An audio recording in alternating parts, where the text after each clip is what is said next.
Look, if you had one shot or one opportunity. Running goggles here with Dr. John from Bellomo Family Chiropractic. Dr. John's been working with professional and Olympic athletes for over 30 years.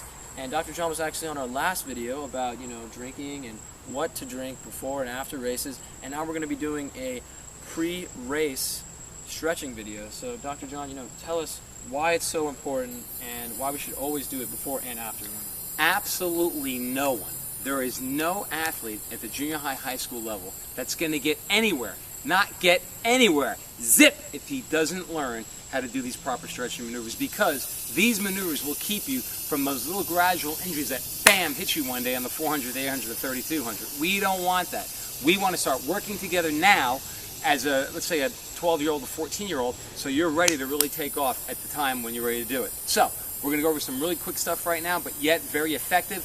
Come with us as we get goggles on the mat here. So Dr. John, you want me lying down? Yeah, on your back. Yep.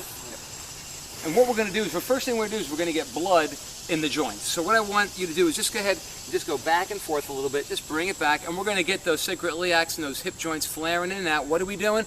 We're getting blood in the joints. And so without blood in the joints, we're going to we're going to pop a ligament or a tendon, we're going to blow some synovial fluid, and everybody's going to get unhappy because you're going to miss the prelims and, of course, eventually the states and maybe the nationals. Okay, once we do about 10 or 20 of those, then we put them together, and then we just go right to left, right to left. Now what we're doing is we're looking at the lumbar vertebra, T12 to L5, S1 area.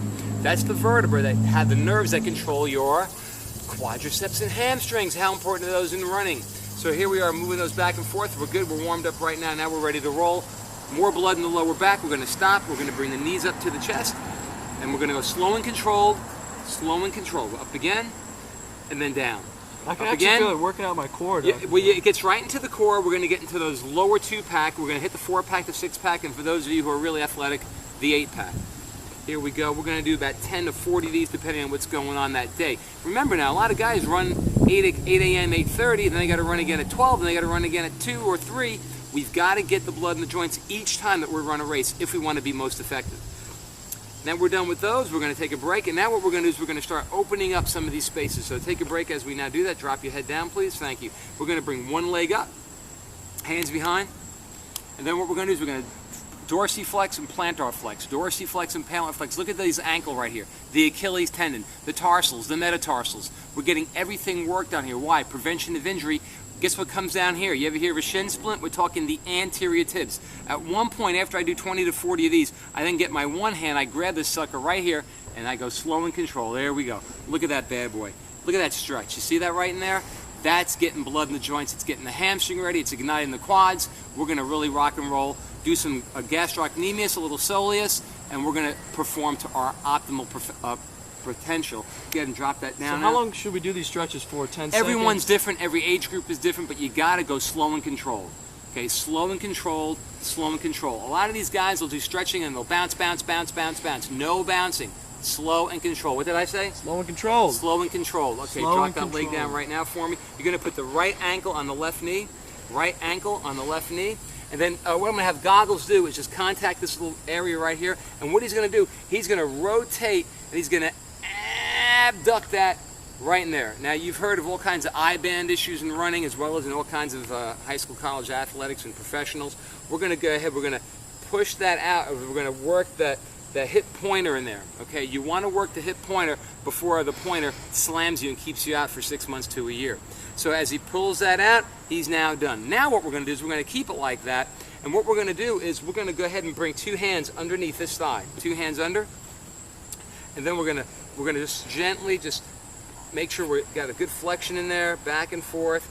We're going to do about 10 of these, back and forth, back and forth. Again, working the lower abs, working the semi-tem, all kinds of quads and hams. Then what we're going to do, we're going to put those 2 hands underneath this one. This is the kicker here. Now we're going to bring this bad boy in. We're going to come in. You feel that one? You feel it? Okay, we're going to get some piriformis action. We're going to do a little quadratus lumborum in here.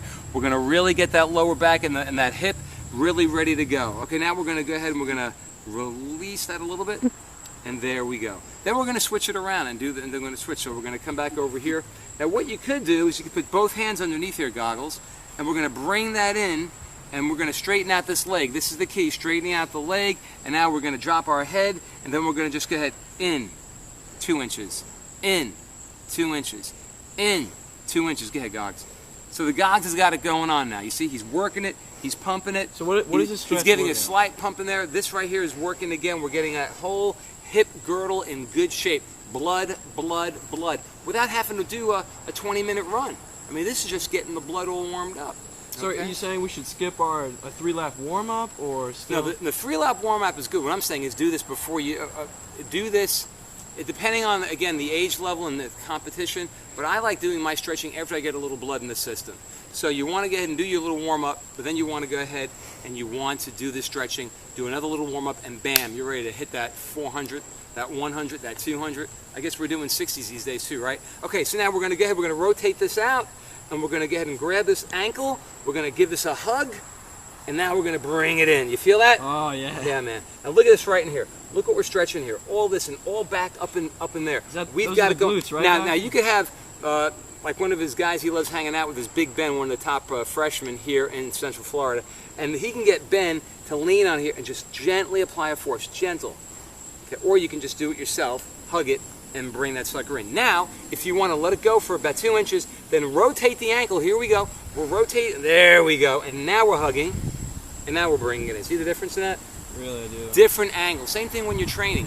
When you're doing grass training, or you're doing beach training, or you're doing water training, or you're doing blacktop training down at the high school, middle school track, you got to get different angles, different tracks to go ahead and get it right. So here we go again. No, on top. There we go. And we're going to bring that in. Boy, I'll tell you, we're talking quads, soleus, gastroc, anterior tib, posterior tib, quadratus lumborum, piriformis, I-band, iliotibial. We're talking total ready to go. Start doing these today, and you'll see the difference. Email me at Bellomo Chiropractic or bellomochiropractic@yahoo.com, or give me a buzz, Dr. John, Bellomo, Orlando, Florida. So Dr. John, these stretches that you just showed me, they're actually like for the whole leg. You know, I can go for the upper body. This stretches from everything from the abs, the entire lower torso. Wow. So instead of having to do, you know, these, having to go like this, having to go like this. Yep. I can just do all 3 of those stretches and completely stretch my entire lower body. It'll be a full stretch, a complete stretch, an absolute stretch, if you will. And all we want is results. What do we want? Results. No injuries. What do we want? No injuries. What do we want? And the thing about an injury is you never know you have one until you get it. And then when you get it, you want to get rid of it. No. You want to start doing these things when you're young. Start getting the proper stretching, blood in the joints when you're young. Because remember, not only are we stretching the muscles, tendons, and ligaments, we're also getting the joints warmed up and ready to go. I love it. You'll love it. Let me know what you think. So Dr. John, you can do these stretches, you know, after races too, right? You've got to stretch after you race. Absolutely. You got to do a slow warm down, depending on how your coach trains you on that. But you got to get right back in and spend a good 6, 7, 8 minutes on doing these post-race stretching, and you'll get the benefit of it the next race, which could be the next day, or it could be the following week. So you always want to be prepared. So thank you, Dr. John, for joining us here on My Track pleasure to Smack. serve you, Goggles. Look, if you had one shot